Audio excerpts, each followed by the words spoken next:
제가 학교에서 새벽 기도를 끝나고 나면 제가 산에 가서 운동도 하고 호흡도 하고 찬양도 하고 기도도 하고 그렇습니다. 그런데 지난 주간에 제가 늘 하던 곳에 가끔 어떤 사람이 와요. 우리 학생들이요. 근데 제가 갔더니 한 목사님이 와 계세요. 중국에서 오신 목사님이신데 목사님에게 상담할 것이 있다고 그래서 이제 산에 저를 기다리고 있는 겁니다. 이제 중국에서 오셨으니까 뭐 여러 가지 힘든 일이 있지 않겠습니까? 자기 힘든 얘기를 쭉 하시는데 제가 다 들어주고 몇 가지 권면하고 이렇게 얘기했어요. 목사님, 지금 목사님이 저한테 한 얘기를 하나님이 들으시지 않았겠냐고. 그래서 우리는 이 시간에 염려하지 말고 지금 이 시간 우리가 하나님을 찬양하고 지금 이 시간 하나님 앞 기도합시다. 그러면서 제가 유튜브에 찬양 한 곡을 골라서 같이 불렀습니다.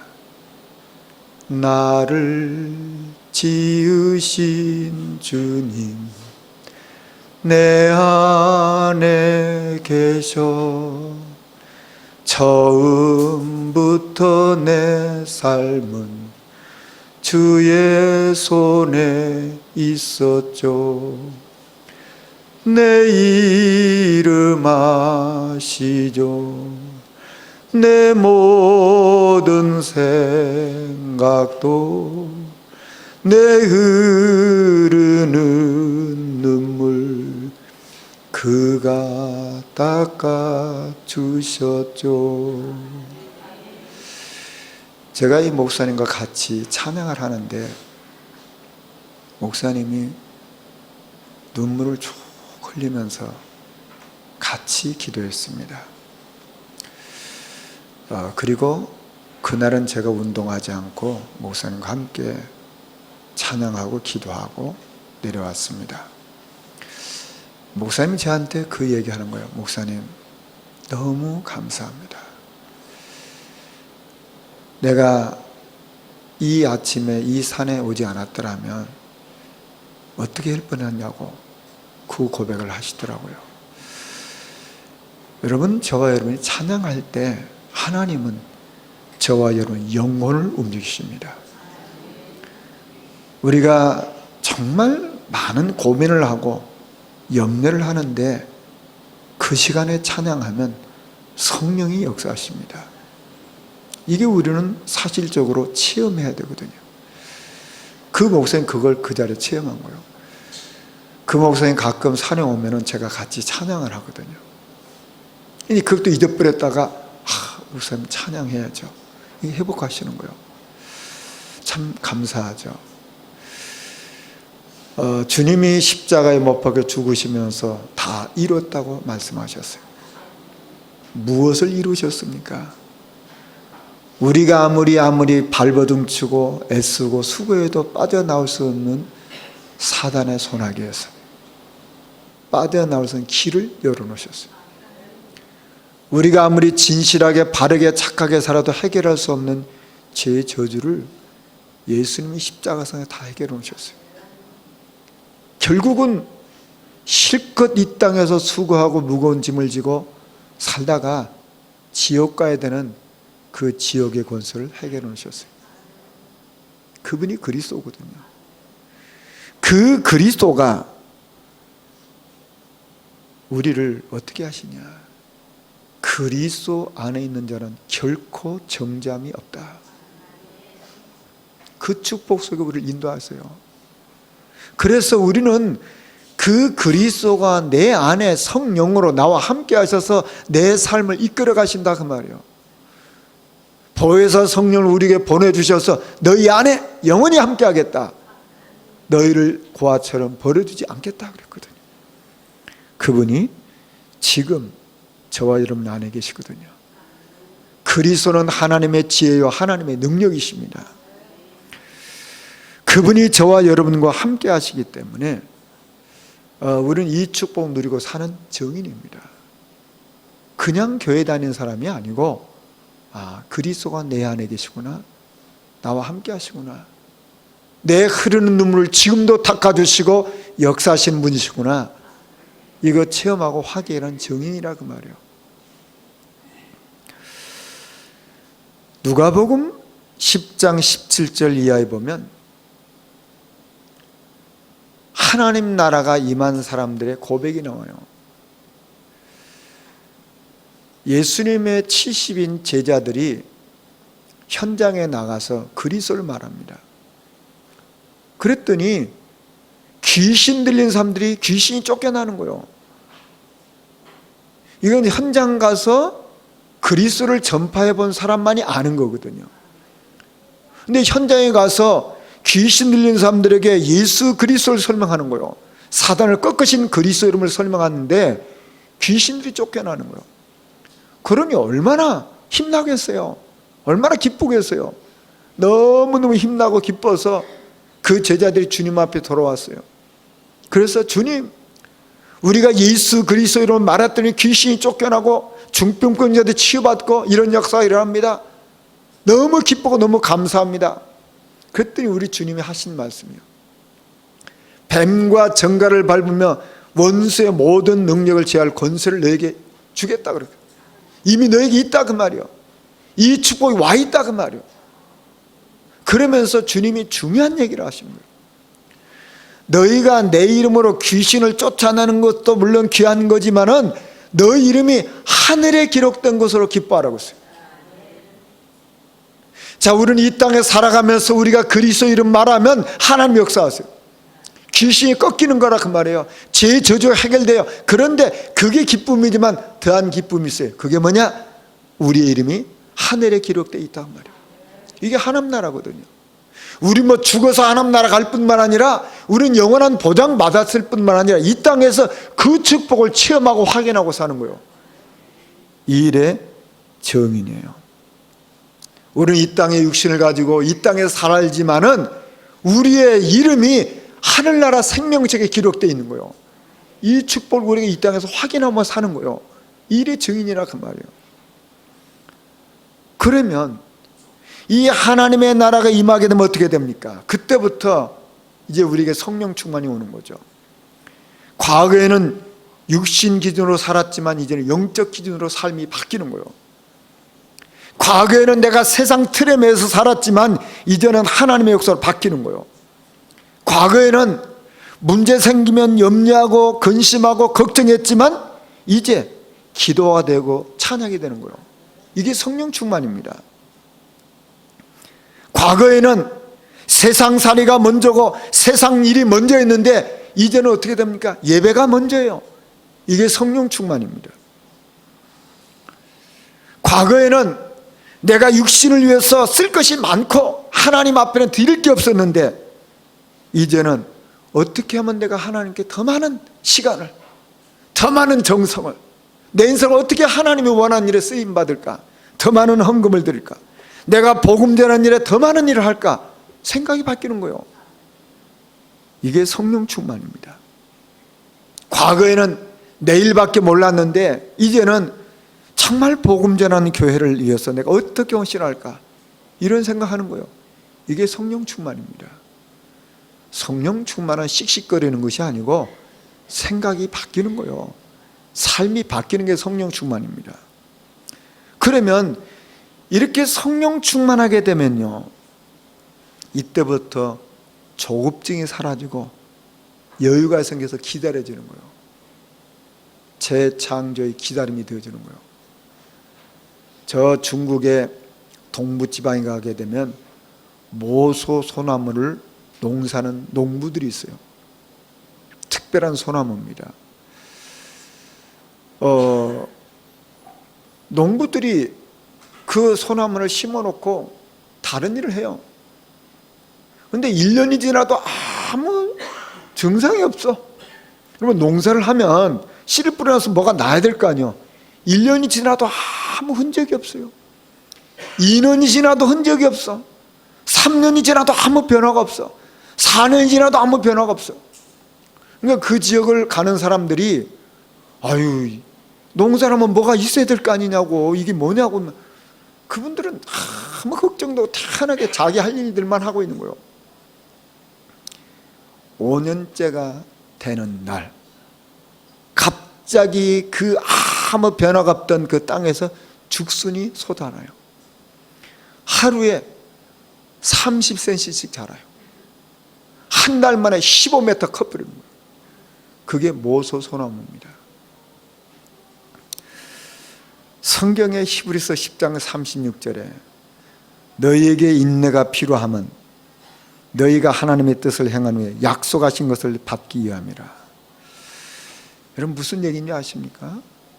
저와 여러분이 후대를 키우는 사역을 하는데 아무 증거가 없어요.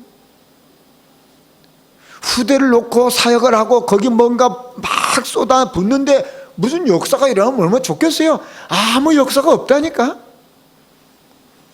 우리가 하나님 앞에 무릎 꿇고 늘 기도하는데 뭐가 막 팍팍 보여야 될 거 아니야? 변한 게 없어. 우리가 주의 복음을 해서 헌신하면 축복이 쏟아져야 될 거 아닙니까? 말씀 운동하면 역사가 일어나야 될 거 아니야. 그런데 아무 일이 없어요. 그러면 사람들은 조급증이 생기잖아요. 그런데 정말 하나님의 역사를 믿는 사람들은 여유가 있어요. 태연해진다 그 말이에요. 어느 날 하나님이 응답하시고 어느 날 하나님이 역사하시면 어떤 일이 일어날지 몰라요. 저는 저 나름대로 사람을 보는 기준이 있습니다. 지금 모습으로 그 사람을 보지 않아요. 지금 그 사람이 뭐 안 되고 그 사람이 지금 뭐 부족하고 상관없어요. 하나님이 역사하시면 그분을 통해서 어떤 일을 어떻게 이루어 나갈지 모르는 거예요. 사람들은 착각합니다. 내 모습을 보고 착각해요. 내가 이게 뭐야? 뭐 되는 게 없잖아. 아니요. 어느 날 성령이 역사하시면 하나님 나를 통해서 어떤 일을 어떻게 이루어 나갈지 모른다 그 말이에요. 아브라함 75세 노인이요. 우상 숭배하고 있었어요. 하나님이 그를 어느 날 부르셨어요. 그 인생이 어떻게 됐어요? 믿음의 조상이 됐어요. 여러분 모세 보시죠. 나이 80이요. 되는 게 하나도 없어요. 80년까지 인생 마무리해야 되잖아요. 하나님이 어느 날 모세를 불렀어요. 그 모세 인생이 어떻게 쓰임받았습니까? 하나님이 저와 여러분을 부르시면, 하나님이 저와 여러분에게 역사하시면, 하나님이 저와 여러분에게 은혜를 주시면 상상할 수 없는 일이 일어나는 거예요. 이런 축복의 은혜가 저와 여러분에게 임해들 줄 믿습니다. 우리는 함부로 사람 평가하고 내 기준으로 사람 대하는 건 그거 어리석은 겁니다. 하나님이 그를 통해서 지금 그가 연약해도, 지금 그가 부족해도, 지금 그 사람이 힘들어도 그 사람을 통해서 어떤 일을 어떻게 하실지 어떻게 합니까? 오늘 성경에 보니까 구원을 주시는 하나님 그랬어요. 우리를 구원하기 위해서 독생자 예수를 보내주셨어요. 그가 성육신 하시고 우리를 구원하시기 위해서 그가 십자가에 못 박혀 죽으시고 우리를 구원하시기 위해서 그가 부활하셨어요. 그리고 그분이 지금 성령으로 저와 여러분 안에 들어와 계시는 거예요. 내 인격이 아니잖아요. 내 수준이 아니잖아요. 내 능력이 아니잖아요. 내 믿음이 아니잖아요. 하나님의 은혜잖아요. 바울이 그렇게 깨달았잖아요. 내가 알고 보니 내가 구원받은 것은 어머니 태중에 내가 택함을 받았구나. 인생을 더 깊이 사역하면서 복음이 더 깊이 뿌리 내려지니까 바울이 어떻게 깨달았습니까? 아니구나. 내가 어머니 태중에 택함 받았을 뿐만 아니라 창세전에 하나님 날 택해 놓으셨구나. 그러니 우리는 감사할 것밖에 없잖아요. 나를 구원하시는 하나님의 은혜. 그래서 나를 구원하신 그 하나님은 나를 어떻게 해요? 양육해 가시는 거예요. 어떻게 양육해 가십니까? 내가 버릴 것 있음을 가르쳐 주셨어요. 뭘 버려야 되나요? 경건하지 않은 것과 이 세상 정욕을 다 버리고, 완전 불신앙이죠. 세상적인 거 버리게 만드는 거예요. 우리를 계속해서 양육해 나가시는 거예요. 누가요? 나를 구원하신 그분이. 그 그리고 살아갈 것 말씀했어요. 신중함과 의로움과 경건함으로 이 세상에 살고, 나로 하여금 이제 어떻게 하게 하는 겁니다. 설치지 말고 조급하지 말고 변덕 부리지 말고 이 말씀 붙잡고 살아가도록 하게 하시고, 그래서 이거 깨달은 사람은 어떻게 됩니까? 날마다 성전의 집에서 말씀을 붙잡고 기도하고, 그러니 하나님을 찬미할 수밖에 없고, 그래서 사람들에게 칭송을 받는 이 축복의 삶이 되어지는 거예요. 하나님은 저와 여러분 인생을 이렇게 양육해 가시는 것입니다. 그래서 우리에게 뭘 주십니까? 세상이 줄 수 없는 복스러운 소망을 우리에게 주시는 거예요. 세상이 주는 소망이 아니라 그 말이요, 사람이 주는 소망이 아니고 하나님이 우리에게 주신 소망, 영원한 소망을 우리에게 주시는 거예요. 이것을 깨달은 바울은 위에서 부르신 소망을 위하여 달려간다고 했어요. 그래서 내 인생 전체를 다 들여도 아깝지 않는 그 소망, 그 소망이 뭘까요? 저와 여러분을 통해서 분명히 주 예수를 믿으라, 그리하면 너와 내 집이 구원을 얻으리라. 저와 여러분을 통해서 이 지역이 분명히 복음화될 것이고, 하나님은 우리를 통해서 민족을 복음화시킬 것이고, 하나님은 저와 여러분을 통해서 세계 복음화의 주역으로 쓰임받게 하실 것입니다. 이게 하나님이 우리에게 주시는 복스러운 소망이요. 우리는 이 일을 위해서 내 인생 전체를 들여도 아깝지 않은 거예요. 왜냐하면 참된 소망이니까. 그리고 우리의 크신 하나님 구주 예수 그리스도의 영광이 나타나심을 기다리게 하셨다고 했어요. 그리스도의 영광, 그랬어요. 영광이란 말이 무슨 말입니까? 영광이란 말은 존경한다, 높여드린다, 찬양한다, 그런 말이에요.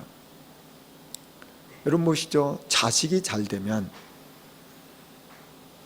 주위 사람들이 부모를 칭찬합니다. 그렇죠? 자식이 잘 되면 어떻게 자식을 잘 키웠냐고.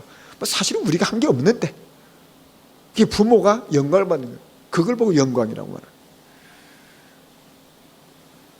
내가 축복을 받으면 어떻게 됩니까? 가문의 영광이라고 하잖아요.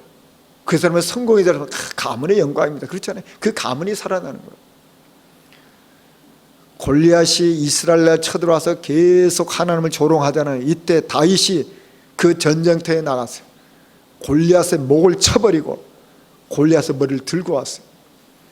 이때 사울 왕이 뭐라고 묻는지 아십니까? 네가 어디 사람이냐? 너희 아비가 누구냐? 물어봐요. 그러니까 이 큰 축복 성공을 하고 나니까 네가 어디 사람이냐? 너희 아버지 이름이 누구냐? 그 말이요. 그 다윗이 전쟁터에 승리하고 나니까 어떻게 되냐? 그 지역이 살아나고 그 지역이 영광을 받고 그 부모가 영광을 받는 거예요.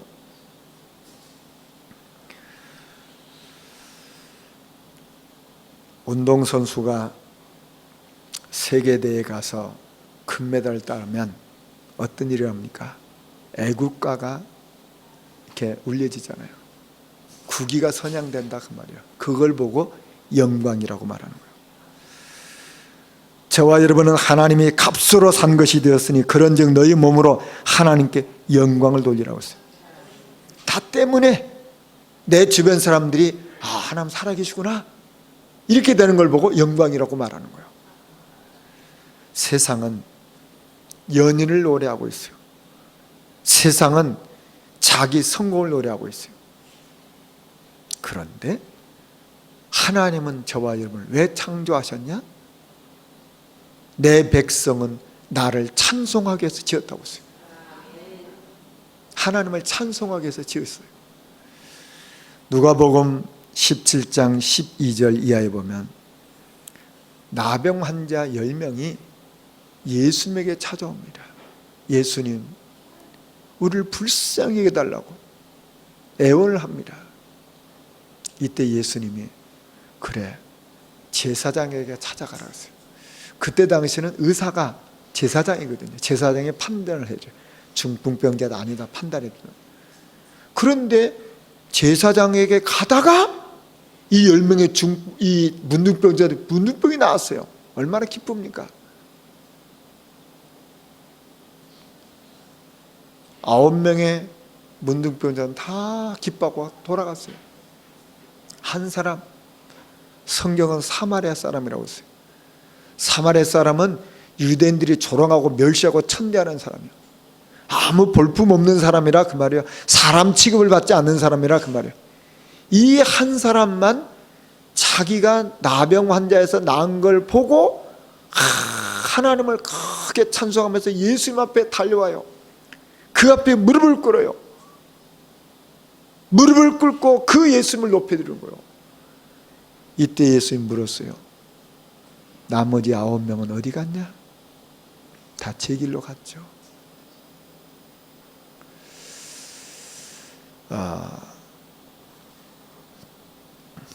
이방인 외에는 하나님께 영광을 돌리러 온 자가 없느냐? 9명은 나병 환자로부터 치유받았는데 다 자기 갈 길로 갔어요.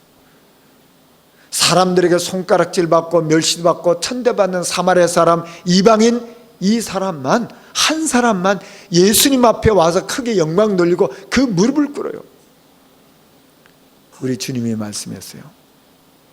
일어나 가라. 내 믿음이 너를 구원하였느니라. 저와 여러분의 인생 그리스도를 높여드리고 그리스도를 자랑하는 인생 되기를 주 여러분으로 축원합니다. 저는 오늘 찬송가 384장을 불렀습니다. 믿음으로 사는 자는 하늘 위로 바뀌었네. 믿음으로 사는 사람은요, 하나님이 역사할 걸 분명히 믿어요. 지난 주간에 우리 학교에 강상보 목사라고 하는 분이 와서 특강을 했어요. 자기 교회에서 일어난 일입니다. 여자 집사님, 젊은 여자 집사님 한 분이 계신데 남편 때문에 늘 속이 상한 거예요. 남편 보고 교회 가자고도 교회도 안 가고. 중소기업을 하는 사장인데 뭐 말을 안 듣죠. 자기 멋대로 하는 거예요. 간이 배 밖에 나온 사람이죠. 부인 말을 들었는데 부인 말도 안 듣고 지 멋대로 사는 사람. 근데 이 사람이 뭔가 좀 이상한 거예요. 그래서 부인이 늘 출근할 때마다 중직자 편지를 주는 거예요. 근데 읽어보지도 않고 던져버리는 거죠. 어느 날이었습니다. 그날도 아침에 나가는데 중직자 편지를 줬어요. 똑같이 또 던져버리고 가는 거예요. 그때마다 이 집사님이 뭘 하냐면 자기 어린 딸하고 둘이 아빠를 위해서 기도하는 거예요. 고 출근할 때. 그날도 중직자 편지 주고 또 그 남편이 이게 뭐야 하고 옆에다 던져버리고 가는 거 보고 하나님 앞에 무릎 꿇고 딸하고 아빠를 위해서 기도하자. 그 어린 딸하고 둘이 기도를 하는 거예요. 근데 이날이 이 중소기업 사장에게는 D-Day입니다. 어떤 D-Day냐? 이 사람이 계속 죽음을 생각하고 있었어요. 뭐 장사도 잘하는데 사업도 잘 되는데 그러니까 뭐 차도 뭐 아주 좋은 차 BMW를 타고 다니는 사람인데 이 사람은 오늘을 D-Day로 잡은 거예요. 그래서 고속도로 딱 올라가가지고 최고 속력을 내서 큰 트럭에 뒤에가 들이받아서 죽는 계획을 세운 거예요. 이제 그렇게 하고 고속도로 올랐었어요. 최고의 속도를 밟은 거예요. 하여간 이제 어느 차에다 부딪힐 건가 이게 생각하고 가는 거예요. 그렇게 가는데 갑자기 자기 아버지가 어떻게 돌아가시고 어머니가 어떻게 돌아가시고 이게 생각이 나는 거예요. 이제 죽을 생각을 하니까. 그래서 자기가 지금까지 살아온 그 과거가 막 영상으로 막 지나가는 거예요. 자기도 모르게 눈물이 나는 거예요. 눈물이 나니까 뭐 눈물을 어떻게 닦아야 되잖아요. 그래서 눈물 닦으려고 한쪽에다 차를 댔어요. 눈물을 딱 닦고 보니까 던져버렸던 그 중지자 편지가 옆에 있거든. 이상하죠. 사람이 죽을 때가 되면 이상한 일이 일어나요. 생전 안 보던 곡을 갖다가 읽어보는 거예요. 곡을 읽어보더니 중지자 편지 영접 기도문이 있잖아요. 곡 갖고 영접을 한 거예요. 자기 혼자서. 그러니까 이 사람이 내가 죽으면 되겠냐? 내가 죽으면 내 아내는 어떻게 살면 내 딸은 어떻게 살면 이렇게 생각한 거예요. 그래서 이제 안 죽고 돌아왔어요. 바로 그 부인 집사님이 뭘 생각하면 내가 기도하면 하나님의 은혜를 역사하시리라. 이걸 먹고 계속 기도한 거예요. 그 이제 이런 역사가 일어나는 거예요. 지금은 어떻게 됐냐? 이 남자가 이제 집사가 돼가지고 자기 중소기업 자기 동료들 자기 사무실에 모아놓고 다락방에 말씀 운동해요. 그리고 이 사람이 얼마나 사람이 지혜로운 사람, 조용하고 지혜로운 사람인지 교회 쫙 봐가지고 교회에 필요한 게 뭔가 아무 말도 없이 교회에 필요한 것을 다 해놓아요. 막 몇 천만 원씩, 돈이 있으니까 몇 천만 원씩 내가지고 교회에 필요한 거 하고. 목사님도 운동하셔야죠. 교인들은 뭐 목사님 운동하세요 그렇게 하는데 이 사람은 그렇지 않고 운동하실수록 장비 딱 사다 놓고 드리고, 운동하실 때 매달 통장에다 입금을 시켜줘, 운동하라고. 자, 그러니까 사람이 아주 지혜롭고 겸손한 거 자기 드러내지 않고 이렇게 한다는 거예요. 여러분 보시죠. 믿음의 사람은 하나님의 역사를 기다리거든요.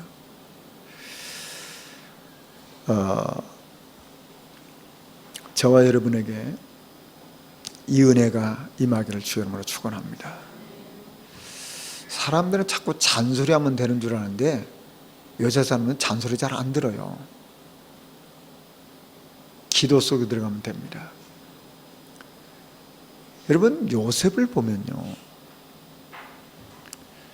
모친이 일찍 돌아가셨잖아요. 여러분 세상에 엄마 없는 소름, 그것보다 큰 소름이 어디 있습니까?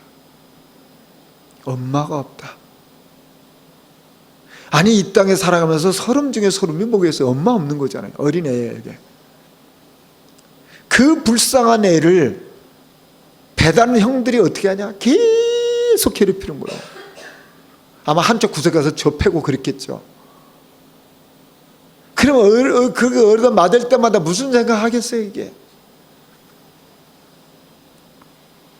보통 사람 같으면 그게 막 상처로 하늘로 막 가슴에 새겨지겠죠. 엄마 생각할 때마다 하나님 앞에 기도해요. 형들에게 무시당하고 조롱당하고 형들에게 맞을 때마다 하나님 앞에 그 아픔을, 그 상처를, 그 외로움을 하나님 앞에 기도로 바꿔요. 여러분 보시죠. 뭔가 되어지는 사람은 이렇게 다릅니다. 뭔가 되어지는 사람은 문제가 오면 그걸 기도로 바꿔요. 반드시 되게끔 되어 있어요. 사람이 되어지는 사람과 안 되는 사람을 보게 되면 문제 생겨보면 알거든요. 문제 생겨보면 그 문제 앞에서 하나님 앞에 기도하고 하나님을 바라보는 사람이 있고요, 안 되는 사람 특징은 문제 속에서 낙심해버리고 좌절해버리고 원망하고 불평을 하는 거예요. 여러분 저와 여러분이 세상 살면서 문제 앞에서 할 수 있는 일이 뭘까요? 여러분 할 수 있는 일을 찾아내면 되잖아요. 요셉이 할 수 있는 일이 뭡니까? 형들이 이길 힘이 있습니까? 의지할 엄마가 있습니까? 없잖아요. 아무것도 없잖아요. 그가 할 수 있는 일은 하나밖에 없어요. 살아계신 그 하나님 앞에 외로울 때마다 하나님 앞에, 형들에게 당할 때마다 하나님 앞에, 그것밖에 없어요. 아무것도 염려하지 말고 모든 일에 기도와 간구로 너희 구할 것을 감사함으로 구하라. 여러분 믿음의 사람이 기도해야 된다고 하는 것을 모르는 사람이 있을까요? 다 알죠. 그런데 실제로 그래 내가 문제 앞에서 기도해야지, 하나님 앞에 무릎 꿇고 시간 정하고 기도하는 사람이 복된 성도입니다. 사람 말을 듣는 것이 아니고 하나님 앞에서, 그래 하나님 살아계시니까 하나님만이 나의 힘이시고 하나님이 내 기도를 아시고 하나님 내 형편을 아시니까 하나님이 역사하신단 말이에요. 복음 전해야 되겠다고 생각하지 않는 성도가 있을까요? 다 복음 전해야지 생각합니다. 실제로 전도 생각하고 내가 할 수 있는 전도가 뭘까 해서 전도 대상자 찾아내고 기록하고 기도하고 또 그 사람 만나보고 실천하는 사람, 이 사람이 복 있는 성도예요. 실제로 기도하는 축복 저와 여러분이 임하기를 주 이름으로 축원합니다. 저는 이 인생을 살아가면서 보니까요, 일반적으로 보면요, 무너진 사람, 실패한 사람, 죄 지은 사람이 하나님의 은혜를 받으면 크게 은혜 받는 걸 저는 봤어요.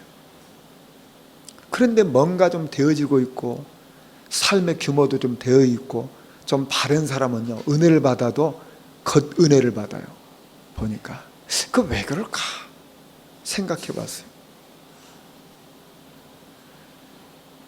완전히 깨어져 버리고 실패하고 죄진 사람은요, 내 힘으로 안 된다는 거 알거든요. 내 힘으로 안 돼. 나는 안 돼. 그리스도에는 소망이 없어. 나는 그리스도 붙잡되면 나는 절대 안 돼. 이런 사람은요, 정말 그리스도 붙잡거든요. 근데 뭔가 좀 되는 사람은요, 자기 인격, 자기 의지, 자기 실력, 은근히 그거 의지하고 있거든요. 그러니까 성령은 속지 않거든요. 여러분, 바울이 왜 은혜를 못 받았냐? 바울 고백 아닙니까? 내가 그전에 좋아했던 것, 내가 의로웠던 것, 내가 율법 잘 지켰던 것, 내가 가문 좋았던 것, 내가 성공했던 것, 그거 붙잡고 있어가지고 내가 복음 몰랐다 그 말이에요. 그래서 다 배설물 여겼다 그 말이에요. 무슨 말인가? 필요 없다는 겁니까? 거기에 걸리적거려서 오직 그리스도 못 붙잡았단 말이에요. 내 조금 의로운 거, 내가 좀 착한 거, 내가 좀 진실한 거, 내가 좀 바른 거, 그 붙잡고 그리스도인들이 안 붙잡았다 그 말이에요.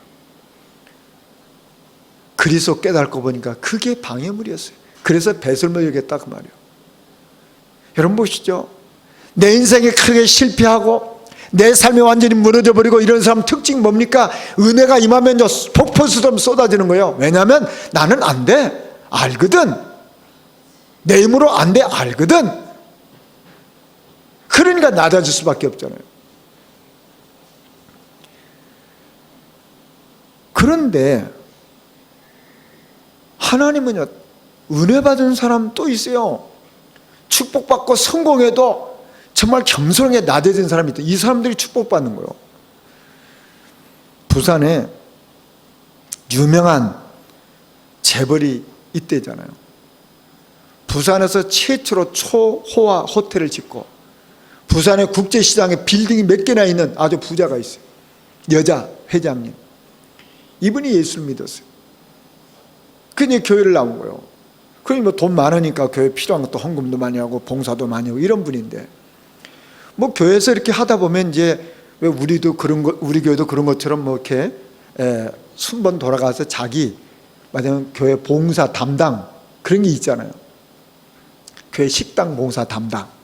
이 회장님이 식당 봉사 담당이 됐어요. 근데 이 회장님은 워낙 돈이 많으니까 운전수가 있고 경호원이 따라다녀요. 근데 이분이 그 주일이 아마 이제 교회 식당 담당이었나 봐요. 그 돈 많은 이분이 경호원을 데리고 살고 운전사가 있는 이 회장님이 팔을 걷어붙이고 식당에서 설거지 봉사를 하는 거예요.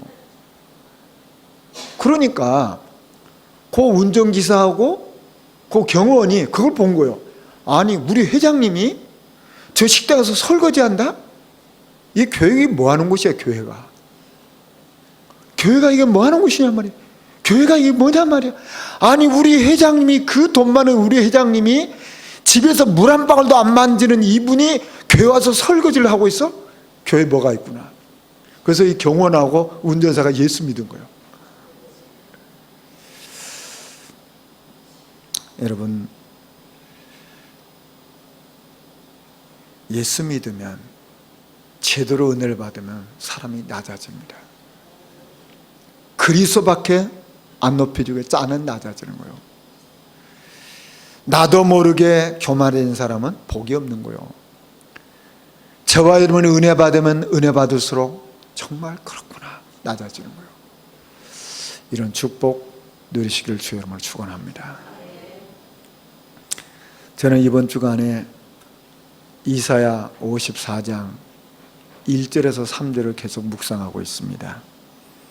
2절에 보면 내 장막틀을 넓히며 내 처소의 휘정을 아끼지 말고 널리 펴되 너의 줄을 길게 하여 너의 말뚝을 견고히 할지어다. 이는 내가 좌우로 퍼지며 내 자손은 열방을 얻으며 황폐한 성읍들을 사람 살 곳이 되게 할 것임이니라. 무슨 말입니까? 네 장막틀을 넓히라, 크게 하라 그 말이요. 근데 이 말씀을 누구에게 하신 말씀이냐, 이게 중요하잖아요. 1절에 보면 잉태하지 못하면 출산하지 못한 너는 노래할지어다 했어요. 자 보시죠. 여자가 잉태를 못해, 자식이 없어. 그럼 어떻게 되겠어요? 자식이 없다니까. 이게 잉태를 못해, 출산을 못해. 그 사람에게 하나님 너는 뭐하라고요? 노래할지어다. 산고를 걷지 못한 너는 외쳐 노래할지어다. 아니, 여자 중에 여자 최고로 비참한 여자가 누굽니까? 애를 못 낳는 여자잖아요. 아니 뭐 세상의 걸 가진들 애를 못 낳는 여자, 그 여자에게 하나님 너는 노래할지어다, 찬양할지어다 그랬어요. 그러면서 내 장막틀을 넓히라고 했어요. 그러면 홀로 사는 여자가 큰 집 짓고 살라 그 말입니까? 여러분 보시죠. 사람이 자식도 없고 혼자 살면요 생각이 좁아져요. 자기밖에 몰라요. 자기 몸뚱아리밖에 모른다 그 말이요. 왜냐? 외로우니까. 의지할 게 자기밖에 없으니까 자기 속으로 계속 들어가는 거예요.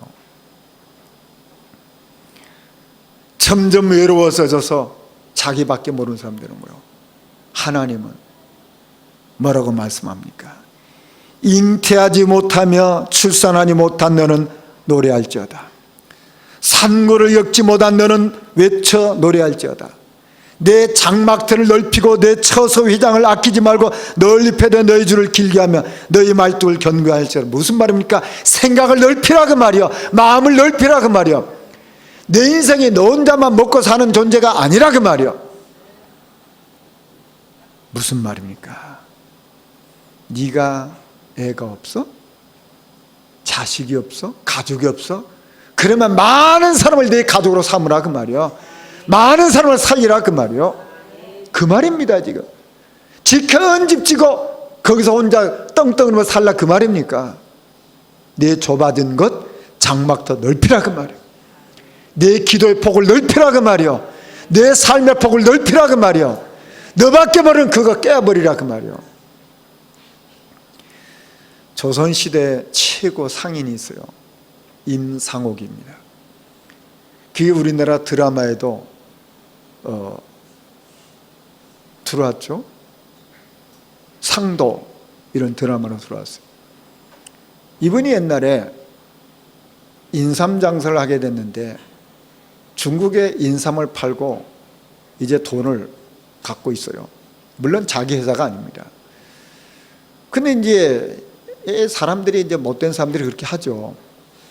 인삼을 팔고 그랬는데 이제 거래처하고 같이 술 먹고 그 밤에 이제 술 먹고 사람들이 또 2차로 또 하는 게 있거든.